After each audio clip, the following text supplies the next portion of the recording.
Arjun Erigaisi, Gukkish Domaraджу, Norway Chess Classic. D4 AT6, C4 E6, AC3, піл B4, бұл Немцович қорғанысы. G3, рокировка, піл G2, енді мұнаны фианкетті екенін жақсы білесіздер. D5, A3, мұна пілдің мәселесін шешейік. Алдық, және DC бірден на C4-тегі сарбазға жабысты. A4, мүмкіндік бермейміз, болашақта C6, D5 деген әрекетке. C5 бірден негізгі орталыққа шабуыл жасайсыздар, бірінші сарбазбен, содан кейін ғана атты қоясыздар. Піл A3, мына жерге шабуыл жасау, және әдейілеп тұрып байлап тастағымыз кеп тұр. Уәзір A5, мына жерге шабуыл жасап тұр, және уәзір C2 біз оны қорғауымыз керек. Тура D8, піл C5 және ат A6. Мына жерге шабуыл жасап тұр. Піл E7 бәрібір мына пілдің мәртебесі өте жоғары. Бастапқыда былай болды ғой, емнеркін алды, ойлады, енді қара піл керек болмайдау деген сияқты. Енді осы жағдайдың қаншалықты ыңғайсыз екенін көріп тұрсыздар. Тура D4, AT3, мына тураға шабуыл жасайсыздар, мына піл шыққан жоқ, және мына турада іске қосылған жоқ.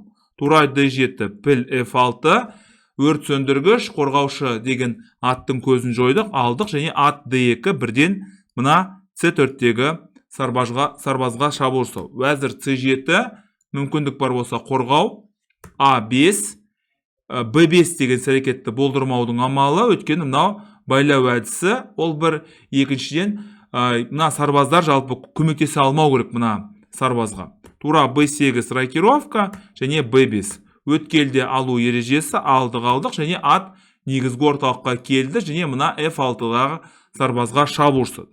Патша G7 және G4. Орталық тұрақты, соған байланысты оң қанатта немесе сол қанатта емін-еркін шабуыл жасаңыздар болады. Ат C5, ат G3, уәзір E5. Бұл жүрістің ең басты мақсаты негізгі орталық, және тағы да бір рет орталық. Тура ат D1 және B5. Өзінің уәзір қанатындағы басымдығын пайдаланудың амалдар. F4, бірден мына жерге шабуыл жасайды. Әрине, қарсылас деген уәзір қанатында өте мықты, бірақ патша қанатында біз оған кәдімгідей қарсылық білдіре аламыз. Бұны ұмытпаңыздар. Өйткені бұл жерде қарсылас өзінің патшасының жағдайы онша емес, мынаның қасында бірде-бір тәуір фигура жоқ. Уәзір E3 шах, патша H1 және алдық, ат D7 және піл C6, мүмкіндік бар болса, мына атқа шабуыл жасау. Және осы жерге дейін бәрі тамаша болған, бірақ осы жерде қарсылас қателесті. Тура B6 деп жүрді. Басқа да мүмкіндіктер, мысалы B4, CB, тура B4, патша G2, C3, алдық, тура D4, бұлай, алдық, бұлай, және тура C3 деген ойын тең аяқталар еді. Бірақ әлем чемпионы Гуккиш Домараджу бұл жерде тура B6 деген қателік жіберді. Ат H5 шах, бірден мына жерге шабуыл жасап тұрмыз. Патша H8 және тура F3, мына жерге шабуыл жасап тұрмыз. Уәзір C5 және тура піл D7 біз деген аттың көзін жойдық. Тура D6, енді қос соққы мына жерге шабуыл жасап тұр, және мына жерге шабуыл жасап тұр. Уәзір E1 біздің ең басты мақсатымыз қазіргі таңда қарсыласқа былай, және мына F6-дағы сарбазға шабуыл жасау. Піл B7, E4, енді байлау әдісінен құтылу, өйткені ол өте қауіпті дүниелердің бірі. Ат D7 және ат F6, бұл енді 8 аяқ ат деп аталады. Мына жерге шабуыл жасап тұрмыз, және мына жерге шабуыл жасап тұрмыз. Тура D3, уәзір H4, біз деген мына H7-дегі сарбазға шабуыл жасау, патша G7 және алдық, және H5 шах. Бұл жерде уәзір мен тураның өзара үйлесімділігін ұмытпаңыздар. Бұлай шах, бұлай алдық, F5, уәзір D7 бәрібір қомағалар қатарының қаншалықты керемет екенін осында кезде түсінеміз. Шах, G1, піл D5 және осы жерде GF деп жүрді. GF енді 0-0. Бұлай қарасаңыз, дәл қазір 1.79 болатын болса, ақтардың басымдығы айқын болатын болса, мына жүрістен кейін 0-0. Ешкімде ешқандай басымдық жоқ.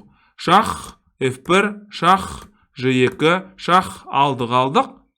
Және патша F3. Бұлай қарасаңыздар, мына сарбаз болашақта уәзірге айналуы мүмкін, өйткені D4 деп жүріп, біз деген оның несін ауыстыруымыз мүмкін. D4 алдық және B4 кеттік. Бұл өтпелі сарбаз екенін жақсы білесіздер, бұны тоқтатуға тырысуымыз керек. Патша E3, біз деген квадраттың ішінде орналасып тұрмыз.